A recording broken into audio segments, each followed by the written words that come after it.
चलिए आज हिंदी साहित्य के एक ऐसे उपन्यास की दुनिया में चलते हैं जिसने ना जाने कितनी पीढ़ियों को अपनी कहानी से मोह लिया है। धर्मवीर भारती का गुनाहों का देवता। ये सिर्फ एक प्रेम कहानी नहीं है, बल्कि कह सकते हैं कि भावनाओं का एक ऐसा बवंदर है जो आखिर तक आपको सोचने पर मजबूर कर देता है। और इसी एक लाइन में उपन्यास का पूरा सार छिपा है। ये हमें याद दिलाता है कि कुछ कहानियां वक्त से बड़ी होती हैं और चंदर और सुधा की कहानी, हाँ, वो ठीक वैसे ही एक अमर दास्ता है। तो चलिए इस अमर प्रेम कहानी की परतों को एक एक करके खोलते हैं, समझते हैं कि ये सिर्फ एक रोमांटिक नॉवल से कहीं ज्यादा क्यों है और कैसे ये उस दौर के समाज पर, उसके ताने बाने पर एक बहुत गहरी टिप्पणी भी है। कहानी हमें ले चलती है 1940s के दशक के इलाहाबाद। सोचिए जरा, एक ऐसा शहर जिसे भारती जी कहते हैं कि किसी मनमौजी कलाकार ने बनाया है। कोई नियम नहीं, कोई बंधन नहीं, और यही आज़ादी, यही खुलापन हमें चंदर और सुधा के रिश्ते की शुरुआती मासूमियत में भी दिखता है, जो उस दौर के बंधनों से बिल्कुल परे लगता था। तो अब मिलते हैं कहानी के उन दो सबसे अहम किरदारों से जिनके बिना ये कहानी कहानी ही नहीं है, चंदर और सुधा, इस उपन्यास का धड़कता हुआ दिल। देखिए दोनों कितने अलग हैं।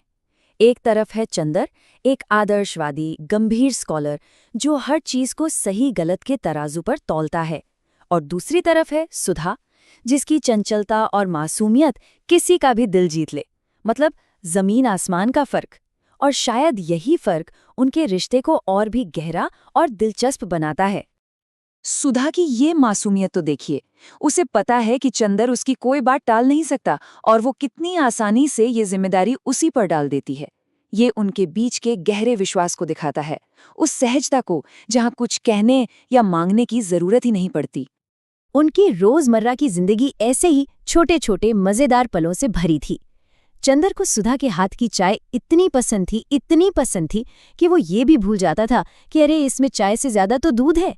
ये उनकी प्यारी नोक-झोंक का एक बेहतरीन उदाहरण है जो उनके रिश्ते को जिंदा रखती है। मतलब उनका रिश्ता ऐसा था जिसे किसी ने बनाया नहीं, वो बस बन गया। इतना नेचुरल कि उन्हें खुद भी पता नहीं चला कि कब ये इतना गहरा हो गया। जो सुधा पूरी दुनिया से लड़ जाती थी, वो चंदर की एक खामोश नज़र से ही मान जाती थी। ये एक ऐसा प्यार था जिसे किसी परिभाषा या किसी नाम की जरूरत ही नहीं थी। लेकिन कहानी में सिर्फ ये मासूमियत और प्यार ही नहीं है। इसके साए में एक और दुनिया पल रही है, एक ऐसी दुनिया जहां दुख है, त्रासदी है, अंधेरा है, और ये परछाई अब इस पाक रिश्ते पे पड़ने वाली है। एक बार जरा सोचकर देखिए, कॉलेज का वो माहौल, दोस्तों के साथ बेफिक्र हंसी मजाक, घास पर लेटकर देखे गए दिन के सपने और दुनिया जहान की बातें। ये सुधा की दुनिया थी, जहां हर तरफ बस मासूमियत और खुशियां थी। और फिर अचानक सब कुछ बदल जाता है।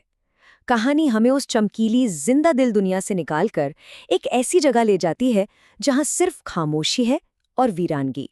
रोज लॉन, एक ऐसा बंगला जहां लगता है जैसे वक्त ठहर गया हो। और यहाँ हमारी मुलाकात होती है बर्टी से, एक ऐसा इंसान जो अपने अतीत की परछाइयों में कैद है।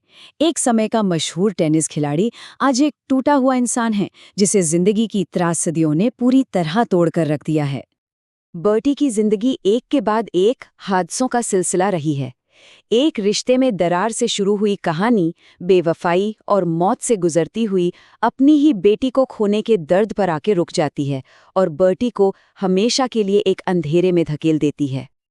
ये सवाल सुनिए, कितना मार्मिक है, कितना दिल दहला देने वाला है।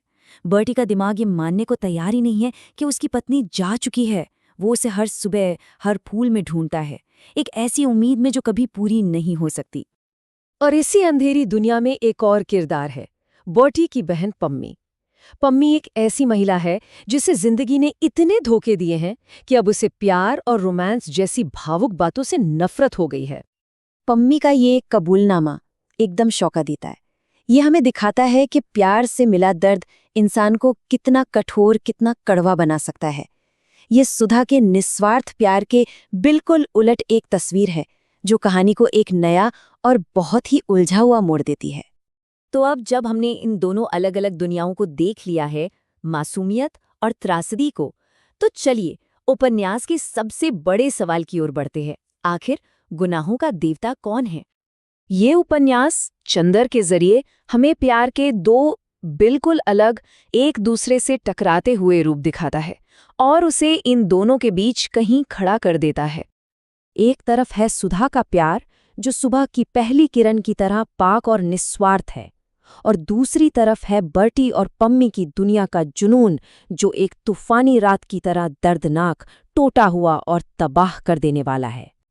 और यहीं आकर हम उपन्यास के शीर्षक के उस गहरे रहस्य से टकराते हैं, गुनाहों का देवता। क्यों? आखिर इसका मतलब क्या है? ये कौन सा देवता है जो गुनाहों से जुड़ा है?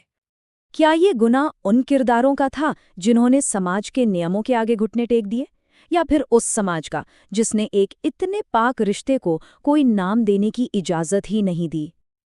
और वो भक्ति, क्या वो उस प्यार की थी जो इतना पवित्र था कि वो देवता बन गया, भले ही दुनिया की नज़रों में वो एक गुनाह ही क्यों न रहा हो? उपन्यास हमें इन्हीं अनसुलझे सवालों के साथ छोड़ जाता है। ये हमें सोचने पर मजबूर करता है कि असली गुनाह क्या है, प्यार करना, त्याग करना, या फिर उस प्यार को कभी पूरा ही ना होने देना जो शायद किस्मत में लिखा था। आखिर में गुनाहों का देवता हमें कोई सीधा साधा जवाब नहीं देता, बल्कि हमारे मन में कई गहरे सवाल छोड़ जाता है। और शायद यही वजह है कि ये उपन्यास आज भी इतना प्रासंगिक है और हमें हमेशा ये सोचने पर मजबूर करता है कि प्यार, मासूमियत और त्याग के असली माने आखिर हैं क्या।